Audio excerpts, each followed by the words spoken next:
प्रलय घड़ी में 10 सेकंड कम, डूम्सडे क्लॉक जिसे कहते हैं। पुतिन चलाएंगे न्यूक्लियर बम, परमाणु बम। यह सवाल हम क्यों खड़ा कर रहे हैं, इसके पीछे की वजह क्या है, और यह सवाल है या स्टेटमेंट है, यह बताने से पहले आपको जो तस्वीरें हैं वो दिखाने की कोशिश करते हैं किस तरीके से जो हालात हैं वो बदल गए हैं। Doomsday clock. सवाल यह है कि क्या परमाणु हमले की उल्टी गिनती शुरू हो चुकी है? क्या यह उसका काउंटडाउन है? क्या राष्ट्रपति पुतिन विनाशक परमाणु बम चलाने वाले हैं? रूस ने पश्चिमी देशों को युद्ध की चेतावनी क्यों दी? यह भी एक सवाल है। वैज्ञानिकों ने डूम्सडे क्लॉक में 10 सेकंड क्यों कम किए? 10 सेकंड कम होते ही रूस की परमाणु चेतावनी क्यों? ये मुर्गी फार्म बना के हर महीने 2 लाख कमाते हैं। हर दिन इसमें सिर्फ 4 घंटे एक्स्ट्रा देते हैं। आपको भी ये सीखना है तो फ्रीडम ऐप को अभी डाउनलोड कीजिए। सबके बीच में रूस ने जारी किया न्यूक्लियर वॉर का अलर्ट। इस वक्त की बड़ी खबर, डूम्सडे क्लॉक रीसेट होते ही रूस का अलर्ट। वॉर शुरू होने के बाद से एटमी वॉर का सबसे गंभीर खतरा। रूस ने कहा हालात बेहद गंभीर। रूस ने कहा हालात बहुत खतरनाक हो चुके हैं।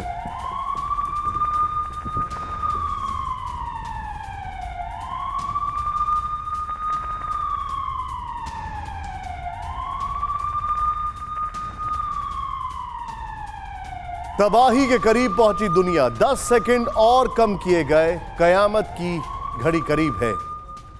ये दोनों तस्वीरें दिखाइए जरा।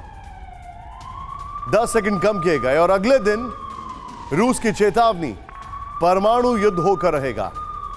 सवाल है कि क्या विनाश होकर रहेगा? प्रलय घड़ी से विनाश के संकेत घड़ी आधी रात 90 सेकंड पर सेट की गई है। क्या रूस लाएगा महातबाही? यह सवाल खड़ा होता है। प्रलय घड़ी से विनाश के संकेत, क्या रूस लाएगा महातबाही? यह देखिए फैक्ट्स। घड़ी आधी रात 90 सेकंड पर सेट की गई। यहां पर अगले दिन परमाणु युद्ध की धमकी दी जाती है। चेंज करिए इसको। यहां पर तबाही के बेहद करीब मानवता, यह वैज्ञानिक कह रहे हैं। स्थिति काफी चिंताजनक है, यह पेस्कॉव कह रहे हैं, क्रेमलिन के प्रवक्ता। ये देखिए, रूस की धमकी प्रमुख कारण है, ये वैज्ञानिक कह रहे हैं। यहां पर रूस, यूएस नेतृत्व वाला नेटो जिम्मेदार है, ये पेस्कॉव का कहना है। इंसानों के कर्मों का ही नतीजा है, ये वैज्ञानिक कह रहे हैं। यहां पर जर्मनी पर परमाणु हमला हो, पुतिन के ये करीबी कह रहे हैं।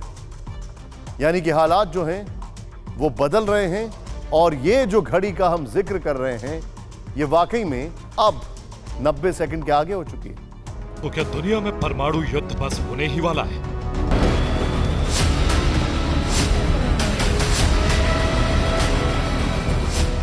तो क्या रूस अब न्यूक्लियर बम चलाने ही वाला है?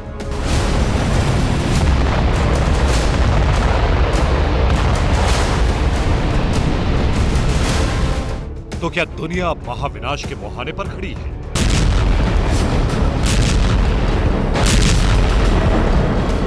इन सवालों ने वॉशिंगटन से आई एक तस्वीर और उसी दौरान मॉस्को से आई एक धमकी के बाद दुनिया की फिक्र बढ़ा दी है। शनिवार को वॉशिंगटन में 5 परमाणु वैज्ञानिकों ने काल और भयावह परिस्थिति को देखते हुए कयामत की घड़ी का समय बदल दिया। डूम्सडे क्लॉक का मध्य रात्रि समय 90 सेकंड सेट कर दिया। 90 सेकंड का मतलब ये कि जैसे ही डूम्सडे क्लॉक में रात के 12 बजेंगे, दुनिया का अंत हो जाएगा। और ऐसा पुतिन की लगातार दी जा रही परमाणु धमकी को देखते हुए किया गया है। खास बात यह है कि इसके फौरन बाद अगले ही दिन रूस की परमाणु धमकी सामने आई। क्रेमलिन प्रवक्ता ने डूम्सडे क्लॉक में परिवर्तन के लिए अमेरिकी नेतृत्व वाले नाटो को जिम्मेदार बताया और रूस की तरफ से तत्काल परमाणु हमले की भयावह धमकी दी। वैसे एक दिन पहले ही पुतिन के माउथपीस कहे जाने वाले येवगेनी सेटानोवेस्की ने बर्लिन के बुंडेस्टैग पार्लियामेंट को रेडियो एक्टिव राख में बदल देने की धमकी दी थी। तो वहीं बर्लिन में रूसी एम्बेसी ने भी जर्मनी को यूक्रेन को लेपर्ड टैंक दिए जाने के ऐलान के बाद खतरनाक अंजाम भुगतने की चेतावनी दी थी। तो क्या अब रूस की ये जुबानी धमकी हकीकत में बदलने वाली है? क्या नाटो के किसी देश पर रूस परमाणु हमला करने ही वाला है? इसका जवाब हाँ में भी हो सकता है, क्योंकि डूम्सडे क्लॉक में रूसी धमकियों को ही दुनिया में विनाश आने का प्रमुख कारण बताया गया है। डूम्सडे क्लॉक में समय 10 सेकंड कम करने के पीछे का प्रमुख कारण पुतिन की परमाणु धमकी को बताया गया है। और यूक्रेन को लेपर्ड टैंक दिए जाने के ऐलान के बाद से ही रूस ये धमकी अब सीधे नेटो देशों को दे रहा है, खासकर जर्मनी को। कुछ जो चीजें हैं वो सामने आई हैं, उनको जरा ध्यान से देखिए। वियना के मन से परमाणु धमकी, ध्यान से देखिएगा बाप। ये रूसी प्रतिनिधिमंडल के प्रमुख की चेतावनी है। और क्या कहा इन्होंने? कॉन्स्टेंटीन ग्रावरलोव की पश्चिम को चेतावनी है। लेपर्ड टैंक ब्रेडली सिस्टम में यूरेनियम वॉरहेड है। युगोस्लाविया, इराक में यूरेनियम वॉरहेड प्रयोग हुआ है। ऐसे डर्टी न्यूक्लियर बम कीव को देने का प्रयास है। परमाणु हमले के लिए ये उकसावे वाला कदम है। वर्ल्ड वॉर 2 की तरह ये एक तरह का नाजी क्राइम है। ऐसे में रूस चुप नहीं बैठेगा, करारा जवाब देगा। ये मुर्गी फार्म बना के हर महीने 2 लाख कमाते हैं। हर दिन इसमें सिर्फ 4 घंटे एक्स्ट्रा देते हैं। आपको भी ये सीखना है तो फ्रीडम ऐप को अभी डाउनलोड कीजिए।